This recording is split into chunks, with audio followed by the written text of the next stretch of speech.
Hey everybody, how's it going? I am Sethum and welcome back to another video. Today folks, I'm going to be showing you how to solo tame the Desert Titan, and I'm going to be showing you 3 Quetzal builds that you can use to solo tame the Titan. I'll also be showing you how to do the node on its tail, as I found a very easy method of doing this. Now I know I'm sat here waiting for this blowhole to blow just for giggles. Anyways, if you guys enjoyed this video, please do not forget to support me on the channel by hitting that like button. Subscribe to the channel if you are new and haven't already for more similar content from myself. And if you have just subscribed, remember to hit that bell icon so that you get notified when I upload new videos. And why not check out some of my other videos here on this channel? Who knows, you might just enjoy them. And for those interested, you can always find me on the Sethtopia Discord.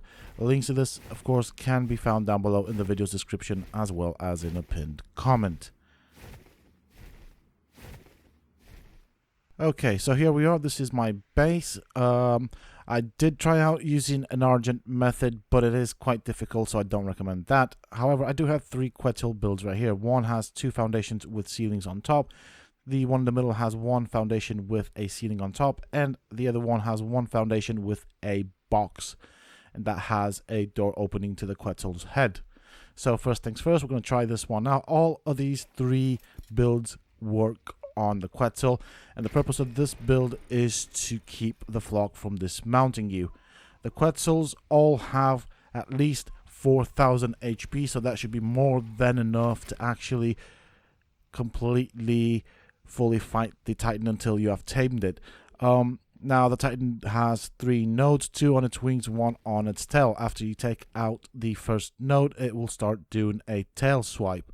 So very important with this, you will want to go towards the outer side of the wing after the lightning strikes. We're not going to be using any weapons. We're going to be using the Titan's own lightning against it. Once the first lightning has hit the corrupted node, the node will come out, and you just keep using the lightning on it. Now, you do have to hover above the node to keep on hitting it. It can be sometimes difficult, as this thing does turn pretty darn quick. It does not fly fast, so it's easy to keep up with, and I don't really need to sprint that much. If you do get the lightning, what you need to do is either go up or down, or of course you can sprint, but that does use up stamina. It's a lot easier to either go up or down, and you can dodge it.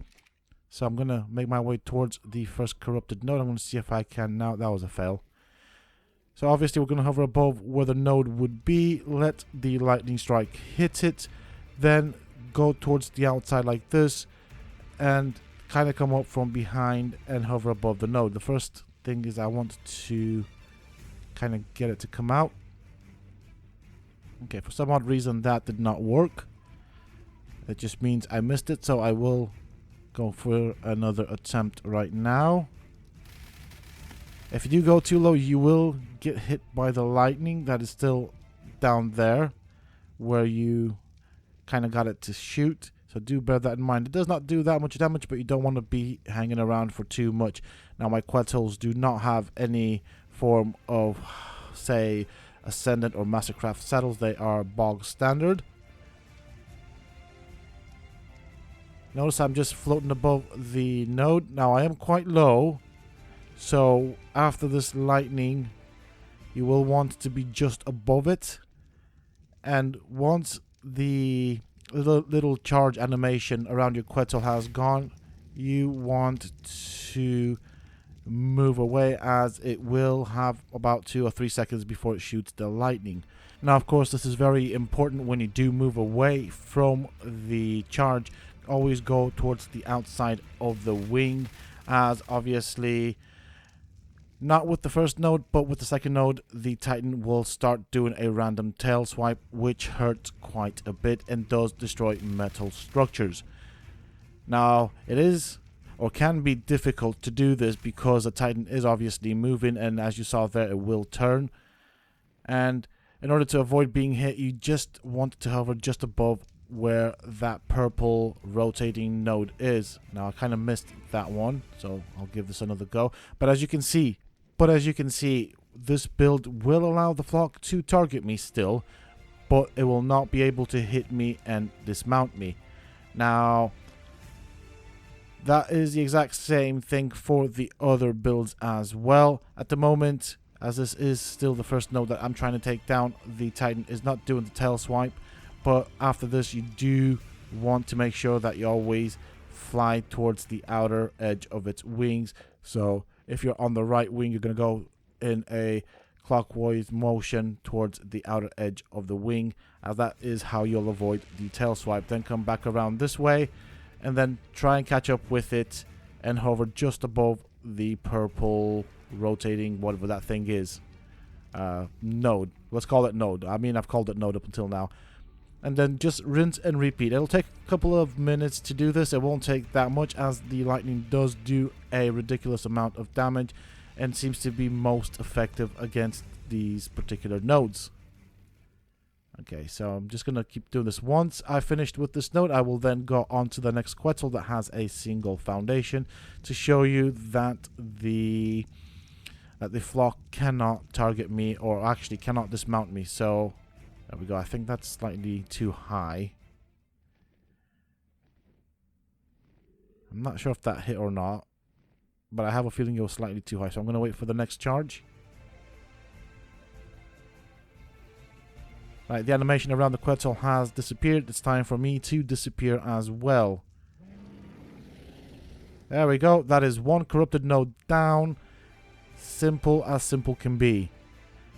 From this point on, he will do the rotation, as you just saw there. He will also do a tail swipe, which does hurt quite a bit. I still have the flock on me, but they cannot do anything. So I'm going to go and take out the second Quetzal, and I'm going to show you my personal favorite design. Now notice that where I built my base, the Titan can actually target my creatures on the inside, which is somewhat annoying. It is really, really annoying, actually. So, yeah, you might not want to build here if people are going to summon the Titan. I only chose this location simply because it's closest to where the Titan will be.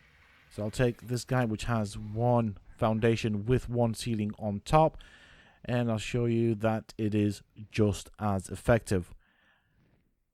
I'm going to go and catch up with this guy. I am sprinting, but because I swapped Quetzals, this guy has a full bar of stamina, so I can afford to sprint, as I'll only be using him for one corrupted node. And for the final corrupted node, I will be using the one with the box on top of it.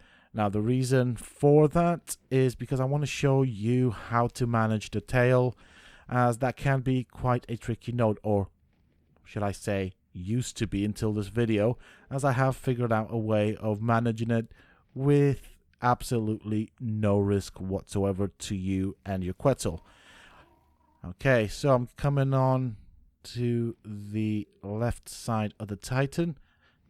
Very important. It's best if you do come from behind. Now, when the Titan does do the tail swipe, it does do a sound. So that's a cue that it's going to end up with a tail swipe, so you want to avoid that. It does have a decent range, so do bear that in mind. I'm trying to stay as far away from the Titan at the moment as possible until I get close to that node. Whoop. There we go. Let's try and get this one. Right, time to go. I am slightly stuck, so do bear in mind you don't want to get that close, as you can get stuck on its derpy hitbox. It does have a very derpy hitbox. So I'm now going to try and match its speed. It's going to be difficult because, as you can see, he is descending. So I have to match his descent as well.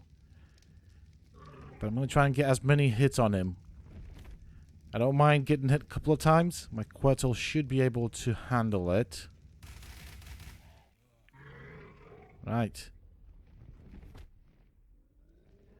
So, as I said before, and as you can see here, the Titan is able to ascend and descend or change its altitude. So, you do want to try and do your best to match it. It can be difficult, and I'm expecting him to turn around at some point. So, I need to be careful because I do not want to get caught by its tail. I'm going to try another one. That should do. And time for me to go. So I'm always looking at the animation around my Quetzal. When the lightning animation disappears, that is when I disappear as well. Whoops. So that was me being greedy, trying to land another hit on that node. But obviously that did not work for me because the Titan is both ascending and did a turnaround. And as you can see, it cannot hit you from the front, but I just thought I'd give it a dental inspection. Right. Gonna wait for him to level out a bit because this is what can make it dangerous. Okay, that's good enough. He has, or appears to have, stopped ascending that fast. And so I'm going to try and get another hit on this thing. Now, it shouldn't take that many hits. And because there isn't a charge on it, I can go quite low. And here we go. And I'm stuck inside it.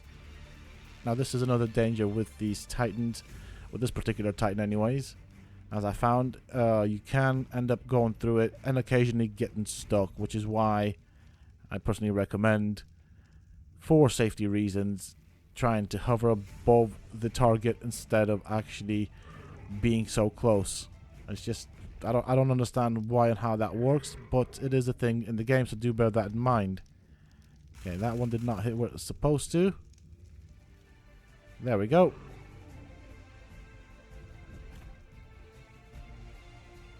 Of course, if you do have an Ascendant Saddle, it will reduce the amount of damage that your Quetzal will take. So now I just want to hover above that purple thing.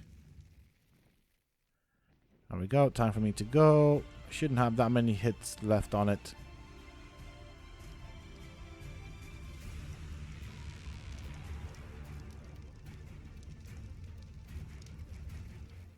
Alright, time to go.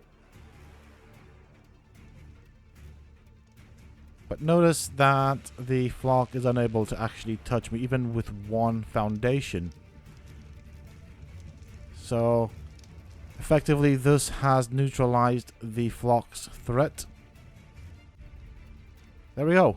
Second node down. We will now focus on the tail. This used to be tricky, but not anymore. So I'm going to firstly show you how not to do it. Alright, so this is the wrong way of doing it because, as you will see, one thing that's going to happen is it will hit me with a tail swipe. I will then get stuck in the Titan's hitbox and my Quetzal will not recover from it. Then the Titan can continuously just hit me with lightning bolts and it will eventually kill my Quetzal. It's just doing a tremendous amount of damage. It's only 5, but it is repeated and it is quite fast and it is draining my Quetzal of health. I cannot move it for the love of God. The only way to do that is to, of course, dismount the Quetzal, which puts you in danger, and it does the same with the Quetzal, but I cannot move. So there we go. Now my Quetzal is fallen and so am I. And as you'll see, I died. My Quetzal is still alive, but it is in danger, so it's definitely a no-go. And this does happen quite often with this particular method. Now, onto the method that works. Now, as you go up towards the Titan, you will see that just before the first set of mini wings that are underneath its belly, there is like a little dark circle. To me, it looks like a bit of a poop hole. That is where you want to be. Now, I do have the box Quetzal, and so I'm going to hover the box just below that little poop hole. And notice that the lightning goes from me to the top of the Titan. Now, I did completely miss that because I was not centered with the poop hole. So, the way to remember that, box centered with the poop hole equals the perfect hit on that node. There you go, you can see that little dark circle that I mean. So I kind of want to center it. Now, very important here, you do not want your box to touch the Titan because it has a derpy hitbox and you will end up inside it and run the risk of being in the same situation that you saw before. So you want a bit of space between the top of the box and the center of the box and that poop hole, and you have to match the Titan's movement. Should not be that difficult, but it can cause a few issues, and that would be the only problem. Now, for some odd reason, Titan seems to not be happy with me, and there we go. It did hit me with a tail swipe. Luckily, I did not get the lightning strike, otherwise it will have had me stuck. So just match the movement and speed of the Titan. You don't have to be that close, as you can see. When it goes down, you go down. If it goes up, you go up. And the way I found this one out is, after many hours of testing, I realized that the lightning strikes come from the top and hit at the bottom. So it goes downwards effectively. So I kind of thought to myself, what would happen if I just hover underneath the Titan as it's flying? And lo and behold, there you have it.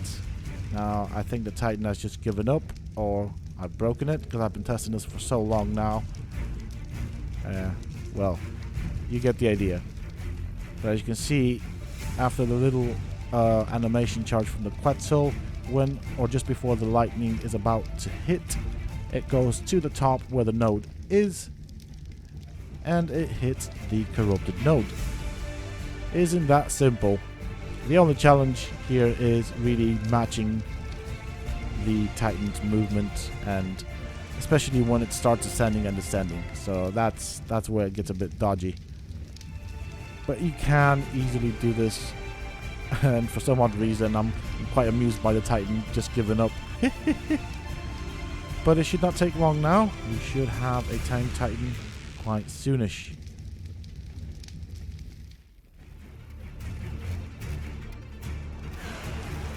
There we go. One Tame Titan. Very, very, very easily. This is actually the easiest Titan to tame. Now, for some odd reason, that corrupted node still shows up, but it is tameable now. All I need to do is dismount my Quetzal, go on top of it, and press the action key to tame it, which is what I've done. There we have it. One tamed Desert Titan. Now, in the next section of this video, I will be showing you how to build all of these 3 Quetzal builds, and my personal favorite is the one with the box. Okay, here we are, ground at last. So this is the one that is my personal favorite, and you'll see why in a bit. So I am currently mounted. I am in the foundation itself, which is what is keeping me safe from the flock. I do have a door if I do get dismounted, so I can remount the Quetzal. Obviously, make sure you close the door. And there we go. It's that easy. You are safe. You cannot fall off of it unless the box is obviously destroyed. So first things first, we're going to show you how to do the double foundation one. Mount the Quetzal just so you are centered. So we'll need 2 foundations and 2 ceilings. The reason we're placing the ceilings on top is obviously because certain characters may be larger than others, and your hitbox may just slightly stick out, allowing the flock to hit you and dismount you. So what we're going to do is, as you saw where the reins are for the Quetzal, there is a little black line down the middle. You want to center your foundation with that, and then move it forward as much as possible. You want the foundation to stick out as often or as much as humanly possible.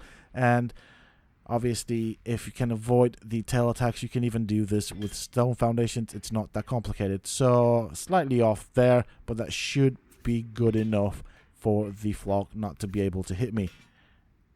That is it. 2 foundations, 2 ceilings on top, and that should cover your character's hitbox, making you immune to the flock's dismount.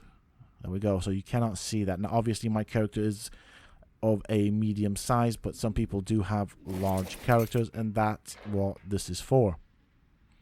So I'm going to destroy these, and then we're going to move on to the single box or single foundation with a ceiling on top. It's very similar to this. I'm going to slightly wait for that garbo to go away. I want to get rid of all these things. I don't want them.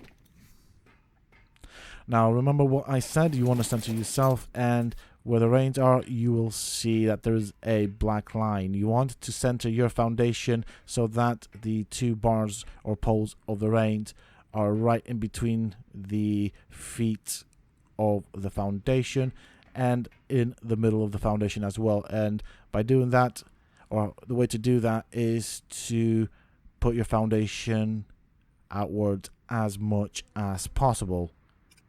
So I'm going to try and get this right. And there we go. No, okay, perfect. Oh well, it's not aligned perfectly, but who's counting?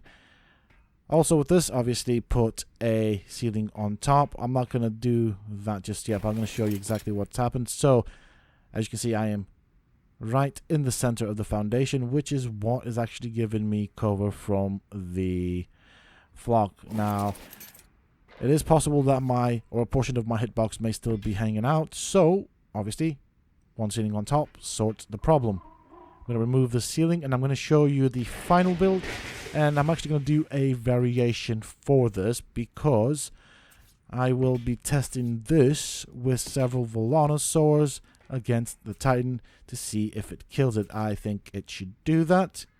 And obviously I'm going to put a lot of points into damage and into stamina for the Volanosaurs. But I am going to use this exact same method to kill the Titan and see if it works. And I think it should. I don't see why it wouldn't. So I've got a door at the back, a door at the front. That will give me access to the back. And obviously the front door is to mount the Quetzal. So we'll do that, and as you can see, just pop out onto its head. Do bear in mind, it's very important that you have your Quetzal set to not look at allies. So disable that, because if it starts looking for you, you may end up falling. But this is it. That simple and very, very effective. And finally, the other reason I do like this box build is because it helps me gauge at what distance I want to be underneath the Titan, as obviously I want some clearance between the box's roof and the Titan's poop hole. That is it for this video. That is how you tame this wonderful creature, and if you ask me, this is, as it currently stands, the most easiest creature to tame. It's ridiculously easy. As you've seen, there are a few things you need to avoid, but overall, for how powerful it is, this is a ridiculously easy tame. If you folks have enjoyed this video and found it informative, please don't forget to support me on the channel by hitting that like button. Subscribe to the channel if you're new and haven't already for more similar content from myself. And if you have just subscribed, remember to hit that bell icon so that you get notified when I upload new videos. And why not check out some of my other videos here on this channel? Who knows, you might just enjoy them. Also, for those interested, you can always find me on the Sethtopia Discord. Links to this, of course, can be found down below in the video's description as well as in a pinned comment. Until next time, stay safe, folks.